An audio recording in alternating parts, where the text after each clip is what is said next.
सनातन संस्कृति की कुछ विशेषताएं हैं जिन्हें हम विस्मृत करते चले जा रहे हैं। मैं आज आपको जन्म से लेकर मृत्यु तक जो सनातन संस्कृति के महत्वपूर्ण पिलर्स रहे हैं उनसे अवगत कराना चाहूंगा। जो स्तंभ हैं जिनके आधार पर यह संस्कृति सदियों सदियों से टिकी है।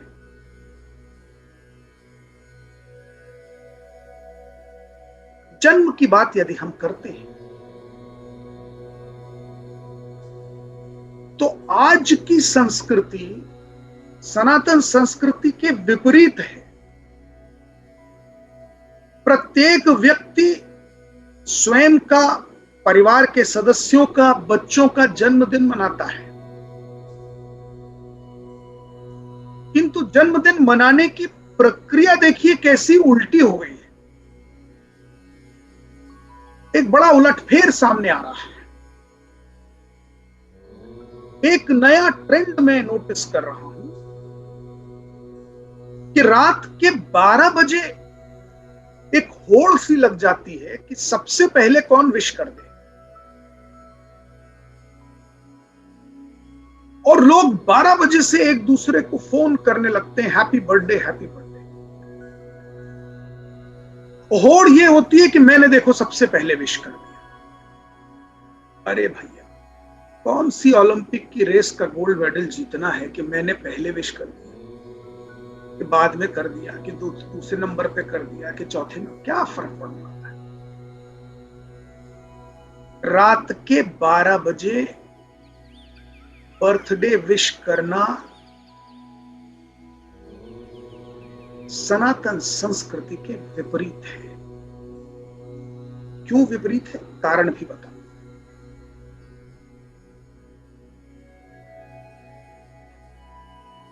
रात्रि को हम निशा भी कहते हैं। आपने सुना हो, निशा शब्द सुना होगा। और रात्रि में विचरण करने वाले जीव जंतुओं को निशाचर कहा जाता है।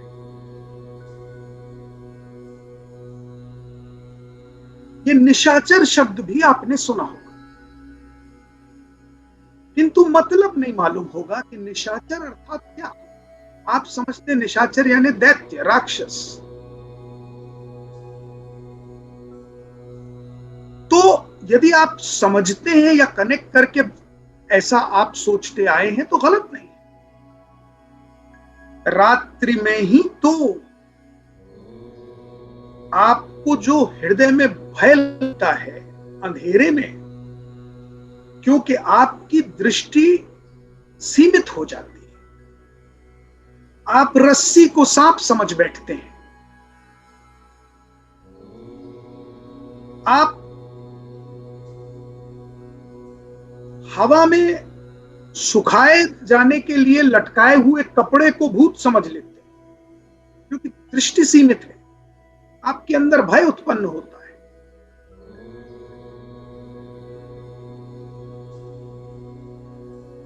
यह माना जाता है कि रात्रि निशाचरों की है। तो निशाचर गतिविधि आप यदि नोटिस करें तो अधिकतम रात में हो। लॉ के statistics, being a lawyer I can tell you, major crimes happen at night. रात्रि में ही मेजर क्राइम्स हो, तो सारे निशाचर रात्रि में ही एक्टिवेट हैं। तो गिने चुने अवसरों को छोड़कर जहां सनातन संस्कृति ने रात्रि के गिने चुने अवसरों को निश्चित किया है कि ये रात्रियां शुभ रात्रियां हैं, जैसे महाशिवरात्रि एक शुभ रात्रि है, उन गिने चुने अवसरों को छोड़कर रात्रि में अधिकतम शुभ काम वर्जित है, क्योंकि रात्रि निशाचरों की है। रात्रि तो सोने के लिए है। सत्पुरुष दिन में एक्टिविटी करते हैं, रात में सो जाते हैं। प्रावधान तो यह है कि ब्रह्म मुहूर्त में जागिए, जो प्रातः काल है, दैनंदिन के कार्य समाप्त करके ध्यान कीजिए, योग कीजिए और दिन का प्रारंभ कीजिए। तो मेरी जो सबसे महत्वपूर्ण एक सलाह है, एडवाइस है, यदि आप किसी को रात के 12 बजे बर्थडे विश करते हैं तो please discontinue this habit, stop this. कोई पहले दूसरे बनने की होड़ में आप मत लग जाइए, क्योंकि सनातन संस्कृति का दिन ब्रह्म मुहूर्त से शुरू होता है। प्रारंभ ही ब्रह्म मुहूर्त अर्थात 4 बजे सुबह है। तो रात के 12 बजे यानी बर्थडे के एक दिन पहले ही आप विश किए दे रहे हैं। वो दिवस तो सुबह 4 बजे से प्रारंभ होने वाला है, ब्रह्म मुहूर्त से दिन शुरू हो रहा है। आप एक दिन पहले ही अपनी ओलंपिक की रेस के चक्कर में किसी को विश किए दे रहे हैं। और मैं आपको बताऊं कि बर्थ से पहले बर्थ की विश करना और बधाई दे देना ये अशुभ माना जाता है। अशुभ इसलिए कि अभी तो जन्म हुआ ही नहीं। जन्म तिथि मां के गर्भ से इस प्रकृति में प्रवेश करने के पश्चात ही जन्म माना जाता है। और इसीलिए जो जन्म की कुंडली है वो उस समय के प्लैनेटरी पोजीशंस के आधार पर बनाई जाती है।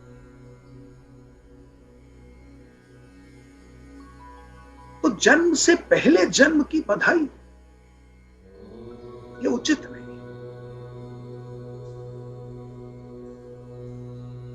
दूसरी बात, जन्मदिन मनाने की जो प्रक्रिया है वो भी देखिए कैसी उल्टी हो गई है। सिर के बल हेड ओवर हील्स आपने जन्मदिन मनाने की प्रक्रिया को कर दिया है। सबसे कॉमन फीचर हो गया है, यदि किसी की जन्मदिन है तो केक ले आओ, उस पर एक मोमबत्ती बुझा दो, उसके ऊपर दिया सलाई से मोमबत्ती जला दो और फिर जिसका जन्मदिन है उससे कहो कि इस मोमबत्ती को बुझा दो। अब ये मैं उल्टी प्रक्रिया इसलिए कह रहा हूं, सनातन संस्कृति में सारे शुभ काम अग्नि प्रज्वलन से होते हैं और आप किसी के जन्मदिन के शुभ अवसर को अग्नि बुझाकर कर रहे हैं। ये कैसी उल्टी पद्धति है?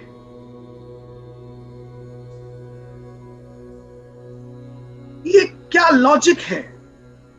ये कहां की संस्कृति है? ये समझ के परे है। तो मेरा तो सुझाव यह है कि यदि आप किसी बच्चे का जन्मदिन मना रहे हैं या अपने किसी मित्र का, परिवार के सदस्य का,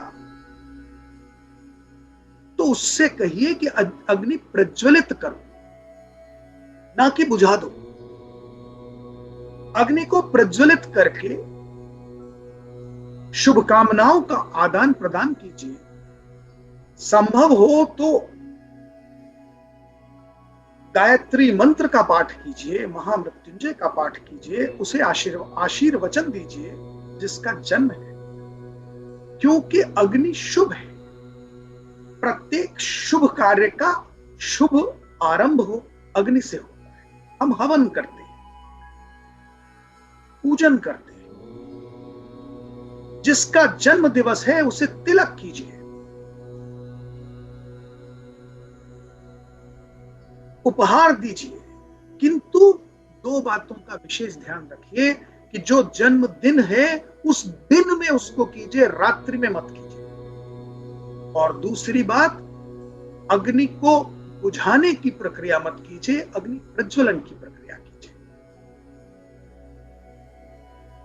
मुझे याद है मेरे बचपन में जब मेरे बाबा दादी जीवित थे तो जन्मदिन की जो पद्धति थी मेरी स्मरण में है। मुझे पटे पर बैठाकर तिलक किया जाता था, एक छोटा सा हवन कुंड बनाकर अग्नि प्रज्वलित करके कुछ दान होम कराया जाता था, मेरे हाथों से दान कराया जाता था, गौओं को चारा खिलवाया जाता था। फिर कहा जाता था कि अपने सारे बड़ों के चरण स्पर्श करके आशीर्वाद प्राप्त करो। उस आशीर्वाद की प्रक्रिया के पश्चात भोजन होता था और सारे लोग तरह तरह के उपहार देते थे। वो सारा प्रोसीजर ही बदल गया। तो चूंकि हमारी संस्कृति जिन पद्धतियों को लॉजिक के साथ स्थापित करके सदियों से चली आई है, हम उनको कहीं विस्मृत करते जा रहे हैं। हम इलॉजिकल एक्टिविटीज में, क्योंकि बोरोड प्रोसीजर्स हमने ले लिए, बोरोड प्रोसेस से हम अपने दिनों को, उत्सवों को मना रहे हैं। आप देखेंगे आपके सबके पास आज की तारीख में व्हाट्सएप मैसेजेस, बधाइयों के एक्सचेंज हो रहे हो। आज होली है, होलिका दहन है, ढेरों व्हाट्सएप मैसेजेस आपको मिलेंगे, आप भी उसको फॉरवर्ड करेंगे। कल होली होगी, फिर ढेरों आएंगे, ढेरों जाएंगे। दिवाली आएगी, तरह तरह के त्योहार आएंगे। हमने प्रत्येक त्योहार को एक प्रीफिक्स के साथ जोड़ दिया है, happy Holi, happy Holika, happy Diwali, happy Shivratri.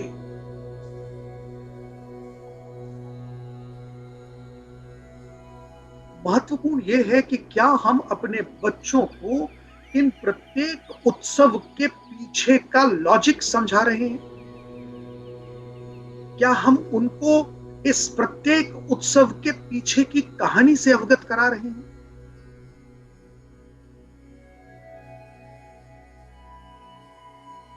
मैं आप सबसे प्रार्थना करता हूं कि हम सबकी नेक्स्ट जनरेशन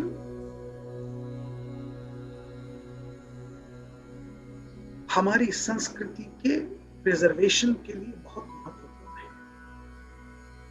उसका कारण यह है कि वही इस रिले रेस की बेटन को आगे लेकर जाने वाले हैं। दुर्भाग्य से न मेरे बाबा रहे, न दादी रही, और इसी प्रकार से आपके भी ग्रैंड पेरेंट्स आज जीवित नहीं हो, किंतु उनके द्वारा जो कहानियों के रूप में कुछ संस्कार हमें दिए गए, हम अपने जीवन की आपाधापी में वो कहानी रूपी संस्कार अपने बच्चों को देने का समय नहीं निकाल पा रहे। और चूंकि हम अपने प्रत्येक उत्सव के या प्रत्येक पद्धतियों के, रिचुअल्स के कारण सहित, लॉजिक सहित बच्चों को समझा नहीं पा रहे, तो they feel it's a mockery, they scoff, they laugh, they accuse us of being outdated. It's just because they're not made to understand that this is very, very logical.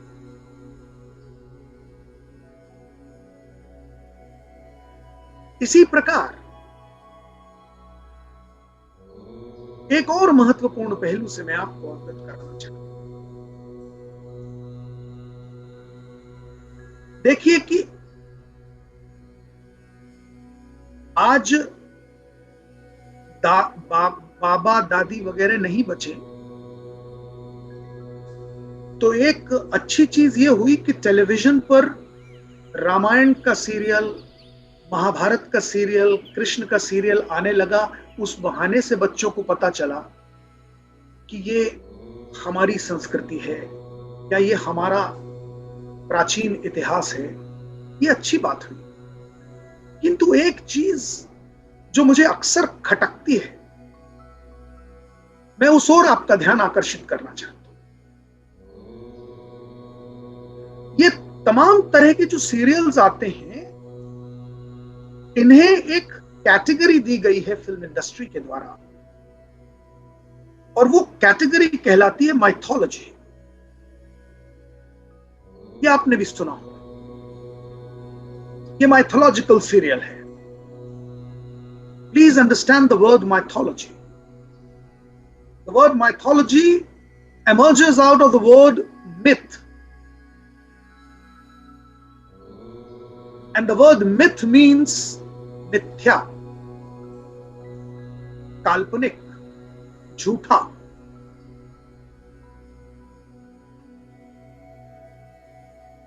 मैं आपका ध्यान आकर्षित करना चाहता हूं, ये हमारी संस्कृति है।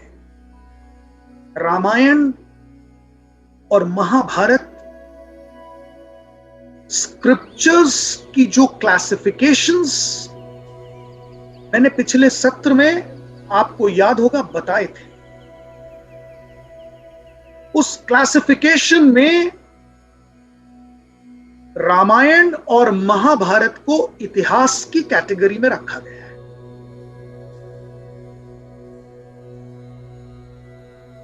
इतिहास अर्थात जो घटनाक्रम हुआ है और डॉक्यूमेंटेड है। History is not mythology, history is an incident which has happened and documented. तो इन ग्रंथों को इतिहास की कैटेगरी में हमारे स्क्रिप्चर्स में रखा गया है। तो जब हम इन्हें प्रदर्शित करते हैं तो हम इन्हें काल्पनिक मान लेते हैं, हम इन्हें माइथोलॉजी कहने लगते हैं। Are they myths? And the moment we accept them as myth, we convey to our children that these things are myths, then they take it as these scriptures are myth, मिथ्या हैं, झूठे हैं, काल्पनिक हैं। And something which is a myth need not to be followed. No virtue should be borrowed from a myth. Please understand, these are not fairy tales. Because रामायण के अंदर जिन विषय वस्तुओं का, जिन geographical conditions, geographical positions, geographical locations का mention है, वो सारी आज प्राप्त हो रही हैं, वे उपस्थित हैं। अयोध्या भी उपस्थित है, लंका भी उपस्थित है, चित्रकूट भी है और किष्किंधा भी है। महाभारत, हस्तिनापुर भी है, कुरुक्षेत्र भी है। ये इतिहास है। This is not my myth. So let's not accept this segment as mythology or myth. This is history.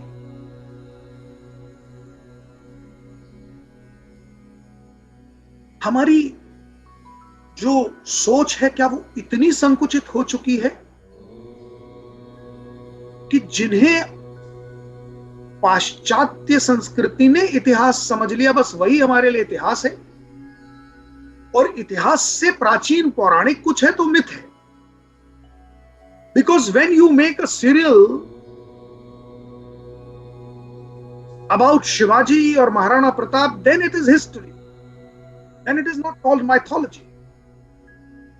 But if you go little back in ancient history, we call it mythology. So I invite your attention. Not only stop calling these, but try to make these corrections in those who are under this concept of myth. इसके अलावा और कुछ महत्वपूर्ण बातें जो मैंने आज की विषय वस्तु में आपको अवगत कराने का निर्णय लिया था। धन्यवाद है कमोद जी का, जिन्होंने मुझे ये मौका दिया कि इस उपनिषदों की श्रृंखला के बीच कुछ महत्वपूर्ण पहलुओं को अपनी संस्कृति के हम टच करते चले।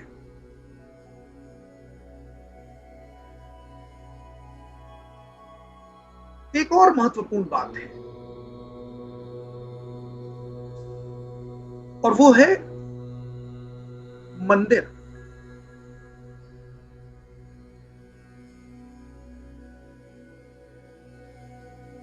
जो स्ट्रक्चर्ड रिलीजन है विश्व के,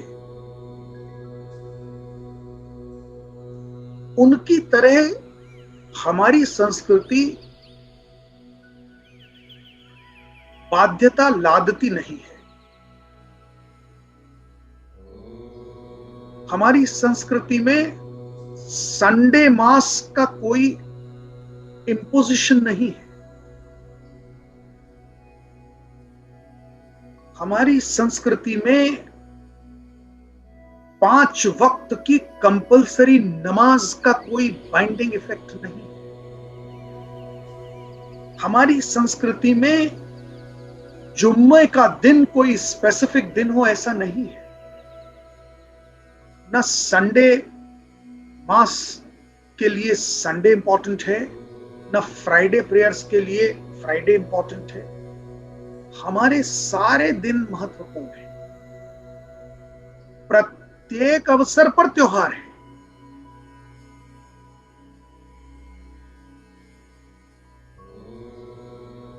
आप ध्यान देकर इस विषय को जांच लीजिएगा, क्या सारे त्योहार किसी स्पेसिफिक दिन पर ही आ रहे हैं?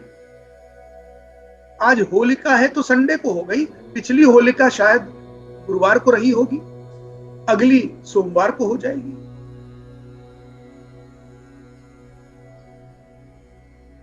तो अपने अंदर से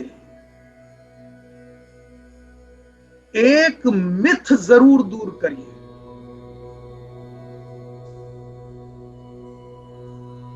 कि भगवान का कोई विशेष दिन है।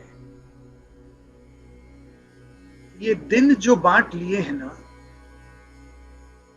कि मंगलवार तो हनुमान जी का, गुरुवार तो विष्णु जी का, शुक्रवार तो संतोषी मां का, ये जो दिन बांट लिए हैं ना, ये आपने बांट लिए अपनी कन्वीनियंस से, भगवानों ने नहीं बांटे। हमारी संस्कृति, उपनिषद उठाकर देख लीजिए, ज्योतिष शास्त्र उठाकर देख लीजिए, जो बड़ा इंपॉर्टेंट ग्रंथ है। जब हम वेदांग पर पहुंचेंगे तो मैं आपको उससे भी अवगत करा दूंगा। प्रत्येक दिन महत्वपूर्ण माना गया है, और जिन्होंने भी इन ग्रंथों का अध्ययन किया है उसके अंदर से वो मिथ गायब। आप सोचिए ना, कैसे कोई दिन शुभ और अशुभ हो सकता है? ये कितनी बड़ी एक मिथ्या भावना हम पाल के बैठे। आज का दिन शुभ है, परसों का दिन अशुभ है। किसने बना दिया ये दिन को शुभ और अशुभ?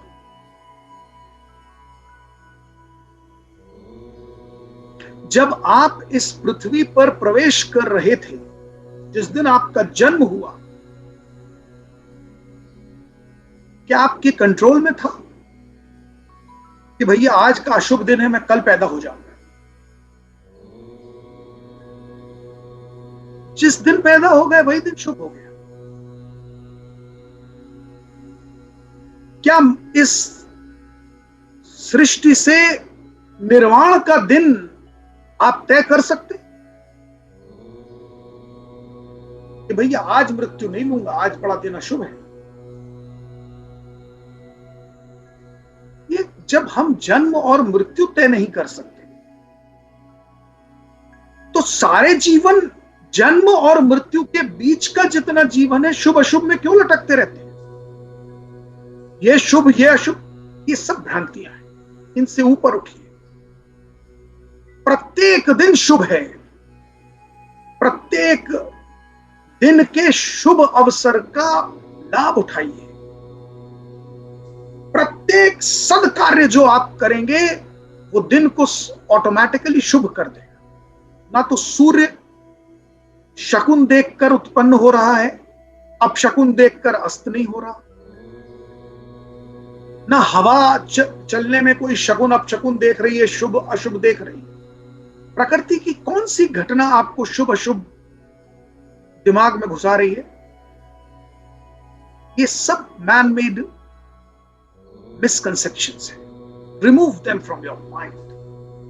Otherwise, they will create mental blocks in your growth. There will be obstruction in your growth. Remove all these हर दिन शुभ है. याद रखिए मेरे गुरु मंत्र को. And I'm talking with acute responsibility, having read all the scriptures. Nowhere it is prescribed क्या शुभ क्या अशुभ. मंदिर जाने का दिन शुभ है, प्रत्येक दिन शुभ है. कोई ऐसा नहीं है कि सिर्फ मंगलवार को हनुमान जी अपॉइंटमेंट दे रहे हैं, बाकी दिन छुट्टी पे है. कहां की बातें हैं. मुंबई में सिद्धि विनायक मंदिर को आप देखिए, एक दिन इतनी भीड़ लगी रहेगी कि आपको दिल रखने की जगह नहीं.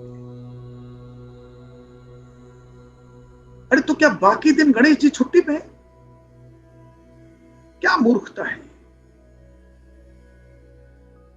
और अगर ऐसा है भी, थोड़ी देर के लिए लॉजिक लगाइए, अज्यूमिंग दिस इज ट्रू, तो यूं समझिए कि किसी विशेष व्यक्ति से मिलने अगर आप उसके घर जा रहे हैं, यूं समझिए कि गणेश जी से मिलने ही उनके मंदिर में जा रहे हैं ना, उनका आशीर्वाद प्राप्त करने जा रहे हैं. तो यूं समझिए कि किसी विशेष व्यक्ति से जिसका आप आशीर्वाद प्राप्त करने उससे मिलने जा रहे हैं, तो ऐसा दिन चुनेंगे जिस दिन वो फुर्सत में बैठा हो, मेरी बात सुन सके, मुझे ठीक से आशीर्वाद दे सके, कि जब वो भीड़ से घिरा हो तो मैं भी पहुंच जाऊं. अरे वो नोटिस ही नहीं कर पा रहा आप यहाँ आए थे कि कब आए कब चले गए. गणेश जी को मंगलवार को पता ही नहीं चल रहा आप सिद्धि विनायक में कब आए कब चले. वो तो इतने बिजी हैं, सैकड़ों हजारों लोग उनको घेरे हुए. अरे भाई तो ट्राई, तो जिस दिन गणेश जी फुर्सत में बैठे उस दिन चले जाइए, विशेष अवसर विशेष आशीर्वाद प्राप्त हो जाएगा. Because he can pay attention to your visit. So remove this misconception. कोई दिन है, कोई दिन नहीं. सारे दिन शुभ हैं. भगवान कभी छुट्टी पे चला जाए तो प्रलय हो जाएगी. ये किसने समझा दिया कि इस दिन फला इस दिन ढेका. मतलब ऐसा लग रहा है जैसे कोई सर्कुलेशन में ड्यूटी बटी है कि गणेश जी आज तुम संभालना सृष्टि को, कल ड्यूटी पे मैं आऊंगा, मैं रिलीफ कर दूंगा, फिर मैं संभालूंगा, फिर विष्णु जी आ जाएंगे. फिर क्या मूर्खता है. Get over all this. दूसरा बहुत बहुत महत्वपूर्ण बात, although there is no compulsion on a particular day to go to मंदिर, बट मेरी ऐसी प्रार्थना है आपसे कि प्रयास कीजिए कि अपने बच्चों के अंदर एक ऐसी आदत उत्पन्न करें, उन्हें ले जाएं, हफ्ते में एक बार मंदिर जरूर ले जाएं. कोई सुनिश्चित दिन नहीं, अलग अलग दिनों पर ले जाएं, पर उनके अंदर एक हैबिट डेवलप करें. मंदिर जाना और मंदिर के अंदर कैसे व्यवहार करना है ये सिखाना आवश्यक है. क्योंकि मंदिर के अंदर का व्यवहार भी आपको नहीं पता है. आज की जनरेशन, आज के बच्चों को पता ही नहीं है. सबसे कॉमन फीचर जो मैं नोटिस करता हूं, मंदिर जाते ही व्यक्ति मूर्ति के सामने पहुंचा नहीं कि आंखें बंद, हाथ जुड़े और खोपड़ी नीचे. ये तरीका है, आप नोटिस कर लीजिए. यही पद्धति है. मंदिर भगवान के सामने खड़े होते ही कि कहीं मैं आपको देख ना लूं. अरे शर्मा रहे हो क्या? मंदिर पहुंचे हो दर्शन के लिए, तो दर्शन तो करो.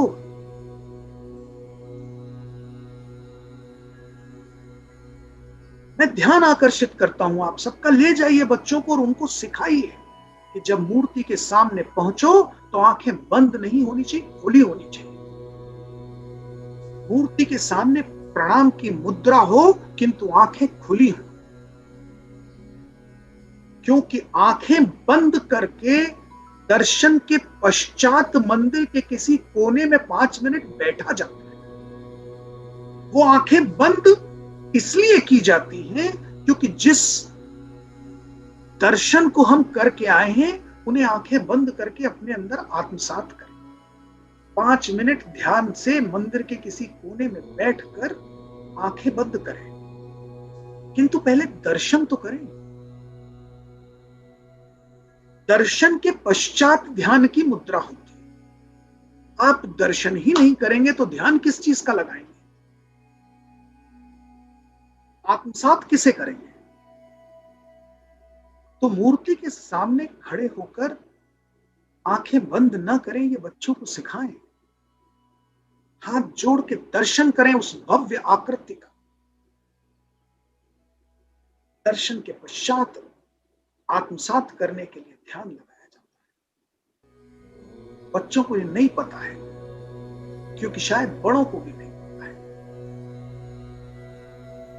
बच्चे तो इमिटेट करते हैं अपने ही पेरेंट्स को, और पेरेंट्स स्वयं साल में कभी एक आध बार मंदिर जा रहे हैं, तो बच्चे तो भूल चुके हैं। मैंने आपको मंदिर की डेफिनेशन बताई थी, मंदिर जहां मन को धीर मिले। तो ऐसे अवसर पर जाएं जहां भीड़ भाड़ और वो ना हो, मन को धीर मिलने जैसी स्थिति तो हो, ना कि धक्का मुक्की हो, खींचतान हो, चिड़चिड़ाहट हो, तो मन को धीर नहीं मिलता। तो मेरी आपसे प्रार्थना है कि गाहे बगाहे बच्चों को ले जाएं, उन्हें ये सिखाएं कि मंदिर में कैसे आचरण किया जाता है,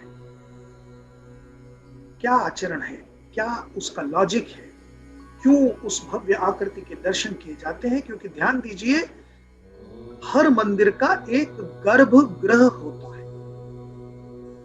मंदिर की आकृति समझाना, प्रत्येक मंदिर का एक गर्भगृह होता है, जहां पर मूर्ति विराजमान होती है। उस मूर्ति को विराजमान करने से पहले उस मूर्ति की प्राण प्रतिष्ठा की जाती है, अर्थात ये माना जाता है कि इसमें प्राण उत्पन्न हो चुके हैं, और प्राण यानी ब्रह्म का अंश, यानी ब्रह्म स्वयं आ चुके हैं। तो हम ब्रह्म का दर्शन कर रहे हैं, ये लॉजिक है। और गर्भगृह क्यों कहा जाता है? इसलिए कहा जाता है, अक्सर देखिए आज जो गली मोहल्लों में मंदिर बन रहे हैं उनका तो निर्माण किसी और उद्देश्य से हो रहा है, लेकिन जो प्राचीन मंदिर आप देखेंगे तो प्राचीन मंदिर के गर्भगृह में अंधेरा होता है। उसका भी एक लॉजिक है। There is darkness in that गर्भगृह, और उस डार्कनेस के बीच में वो मूर्ति खड़ी होती है, और उस मूर्ति के सामने दिया प्रज्वलित होता है। उस दिए की अग्नि में जब आप उस मूर्ति के मुखमंडल के दर्शन करते हैं तो पूरी चहुओर अंधकार है, प्रकाश मात्र उस मूर्ति के ऊपर है। यानी आपका ध्यान कहीं भटक ना जाए, दर्शन एकाग्रता से सिर्फ मूर्ति के ऊपर। कहते हैं मां के गर्भ में अंधकार है। जन्म जब होता है तो बच्चे के जन्म के पश्चात पहली बार उसको प्रकाश का दर्शन होता है। इसीलिए मंदिर की मूर्ति के स्थान को गर्भगृह कहा जाता है, जहां चहुओर अंधकार हो, प्रकाश सिर्फ मूर्ति के ऊपर हो। यानी जब दर्शन हो तो मात्र मूर्ति के दर्शन हो, बाकी कुछ ना दिखे। इतनी एकाग्रता हो, इतनी केंद्र दृष्टि हो। तो जहां पर ये अंधकार का साधन नहीं बनाया भी गया है, क्योंकि आजकल मैं देखता हूं मंदिरों में चारों तरफ हेलोजन लाइट्स लगा दी गई, तरह तरह के रोशनी का इंतजाम किया जाता है। अगर ऐसा है भी तो भी जब आप मंदिर जाएं तो बच्चों को भी सिखाएं कि एकाग्रता, ध्यान, दृष्टि मूर्ति पर ही केंद्रित हो, यहां वहां ध्यान भी न जाए, चाहे जितनी रोशनी हो। और उसी मूर्ति को ध्यान से दर्शन करने के पश्चात मंदिर के किसी कोने में 5 मिनट बैठें आंखें बंद करें और जो दर्शन किया है उसे आत्मसात करें। ये मंदिर जाने का आचरण है। कृपा करके मेरी प्रार्थना है, बच्चों को ये बातें सिखाएं। और एक बात, महत्वपूर्ण बात है, जैसे मैंने कहा जन्म से शुरू हुआ था, मैं जीवन का आचरण बता रहा हूं, मृत्यु के समय, मृत्यु के अवसर पर भी एक महत्वपूर्ण चीज आपसे मैं शेयर करना चाहता हूं। जैसे मैंने बताया, त्योहार होते हैं, जीवन होता है, हम बस एक ही वर्ड यूज करते हैं, हैप्पी होली, हैप्पी दिवाली। हम भूल ही गए कि हम कहें होली की शुभकामनाएं, होली की हार्दिक बधाई। वैसे ही एक बड़ा कॉमन फीचर हो गया है, किसी की मृत्यु का समाचार आया नहीं कि हमने लिख दिया RIP। ये तो ऐसे हो गया जैसे कोडवर्ड है। कई लोगों ने तो सेव करके रखा हुआ है कि जैसे ही कोई डेथ आई वही अपना बटन दबा दिया, एक सिंगल बटन से RIP चला गया, कोई जिम्मेदारी खत्म। बहुत से लोगों को तो RIP क्या है ये भी नहीं मालूम, कि उसका मतलब है रेस्ट इन पीस, पर वो भी गलत है। भारतीय संस्कृति, सनातन संस्कृति के विपरीत है। हम मृत्यु के पश्चात मोक्ष और मुक्ति के प्रचारक हैं।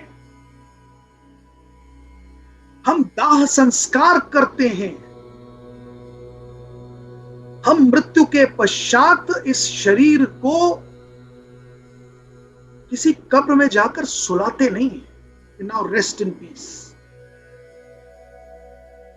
Sorry, there is no rest, because हम ये मानते हैं पुनर्जन्म की कल्पना है सनातन संस्कृति। मात्र प्राण रूपी आत्मा इस शरीर को छोड़कर दूसरे शरीर में प्रवेश करने वाला। Where is the time to rest?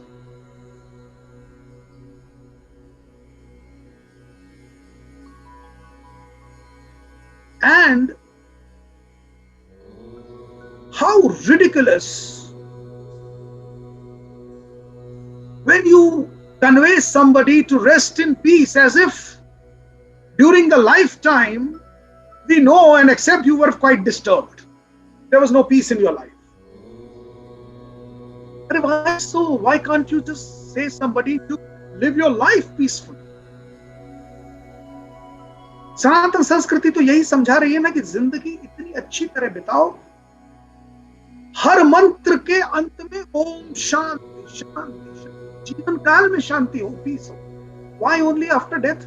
That means all your life remain disturbed.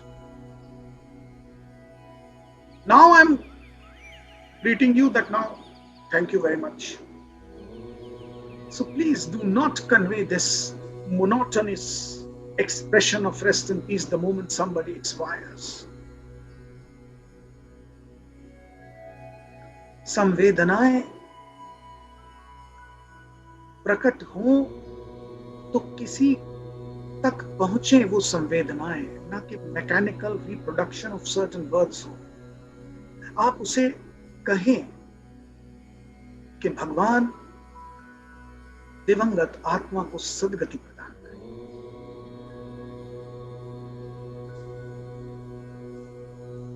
भगवान आपको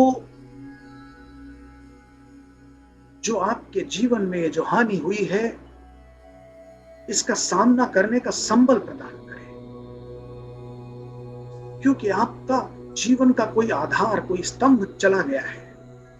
पिता चले गए हैं, मां चली गई है, कोई मित्र चला गया है। So there is a loss which may God give you the courage, that strength to bear that loss. वो संवेदना तो संप्रेषित हो,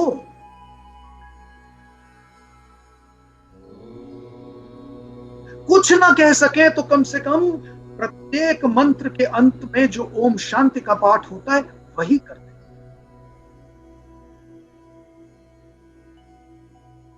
क्योंकि हम तो जीवन काल में भी ओम शांति की बात कर रहे हैं।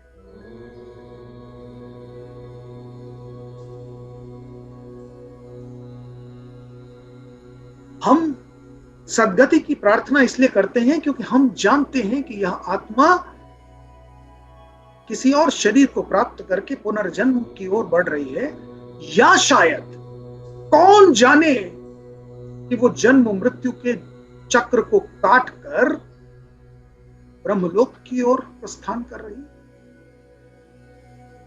तो आप शुभकामनाएं दे सकते हैं, भगवान उन्हें ब्रह्मलोक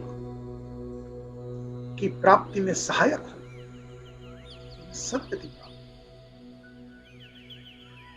ये मेरा एक और अनुरोध है आज के इन तमाम सनातन संस्कृति के विषय के महत्वपूर्ण पहलुओं को जो छूने का अवसर मुझे आज मिला है। तो इस तरह की कुछ बातें जो मैं देख रहा हूं, आहार पर भी मेरा एक विशेष अनुरोध है। आहार भी महत्वपूर्ण होता है जीवन में।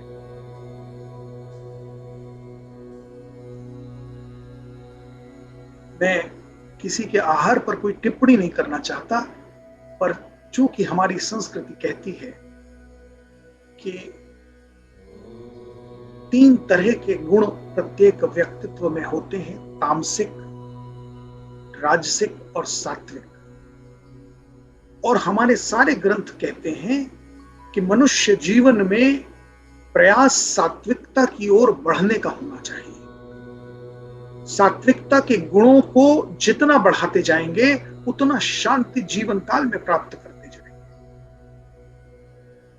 तो सात्विकता की ओर बढ़ने का एक महत्वपूर्ण पहलू स्तंभ आहार भी है।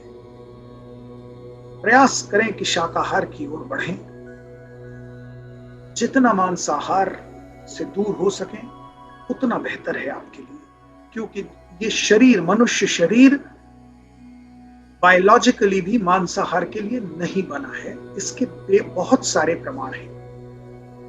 आप मांसाहारी जीवों का और मनुष्य की तुलना कर सकते हैं। बहुत सारी चीजें आपको प्रमाणित करेंगी कि मांसाहार मनुष्य के शरीर के लिए नहीं बना है। हम भक्षण करते हैं क्योंकि हम अपने पलट पर कंट्रोल नहीं कर पाते। बहुत सारी चीजें हैं। मांसाहारी जीवों के सामने के 2 दांत लंबे होते हैं। मांसाहारी जीव जीभ से पानी पीते हैं। शाकाहारी जीव जीभ से पानी नहीं पीता है। शाकाहारी जीव सदैव, आप अगर गाय को देखेंगे और कुत्ते को देखेंगे, पानी पीने की स्टाइल आपको पता चल जाएगी। कुत्ता मांसाहारी है, गाय शाकाहारी है। दांत बाहर 2 लंबे होते हैं मांसाहारी जीव के, शाकाहारी जीव के 2 दांत लंबे नहीं होते।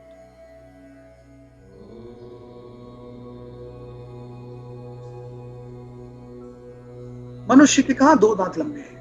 कहां मनुष्य जीव से पानी पी रहा है? प्राकृतिक बायोलॉजिकली बनाया नहीं गया है, लेकिन हम भक्षण करते हैं। बहुत सारी चीजें मैं बता सकता हूं, किंतु वह विषय वस्तु नहीं है आज की। पर ध्यान दें, प्रयास करें। यदि आप मांसाहारी हैं भी तो प्रयास करें, धीरे धीरे कम करें और शाकाहार की ओर बढ़ें। और अंत में एक और महत्वपूर्ण पहलू कि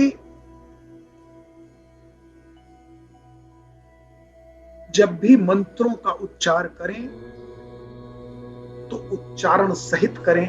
बच्चों को भी ये बताएं कि मंत्र मन में नहीं बोले जाते, उच्चारण करके बोले जाते हैं, जोर जोर से बोले जाते हैं। वोकल कॉर्ड से एनर्जी कन्वे होती है, कंसंट्रेट होती है। ये बहुत इंपॉर्टेंट है कि बच्चों को ये सब बातें आप बताएं। कभी विषय निकलेगा तो मैं विवाह के संस्कारों के बारे में भी आपको अवगत कराऊंगा कि वैदिक विवाह की जो पद्धति है, जो हमारी संस्कृति है, सप्तपदी क्यों महत्वपूर्ण है। भारत में उत्तर भारत से लेकर दक्षिण भारत तक विवाह की विभिन्न पद्धतियां हैं, किंतु अग्नि के चारों ओर सप्तपदी प्रत्येक विवाह में है। क्यों है? क्योंकि वह सनातन संस्कृति का एक महत्वपूर्ण स्तंभ है। 7 वचन क्यों दिए जाते हैं? क्यों 7 ही महत्वपूर्ण है? 7 का अंग ही क्यों आया जाता है? और चूंकि आज विवाह भी मैकेनिकली हो रहे हैं, कोई ध्यान नहीं देता कि प्रॉपर संस्कृति हो रही है कि नहीं हो रही है, प्रॉपर उसकी प्रोसीजर फॉलो। तो विवाह चूंकि विशेष ध्यान के साथ उन्हें सैक्रमेंट मान के किया नहीं जाता, वर वधु को उन सप्त वचनों के महत्व समझाए नहीं जाते, तो आज विवाह भी फ्रेजाइल होते जा रहे हैं। ये कुछ महत्वपूर्ण पहलू थे जिनकी ओर मैं आपका ध्यान आकर्षित करना चाहता था। आशा है कि आपको आनंद आया होगा। बहुत बहुत धन्यवाद।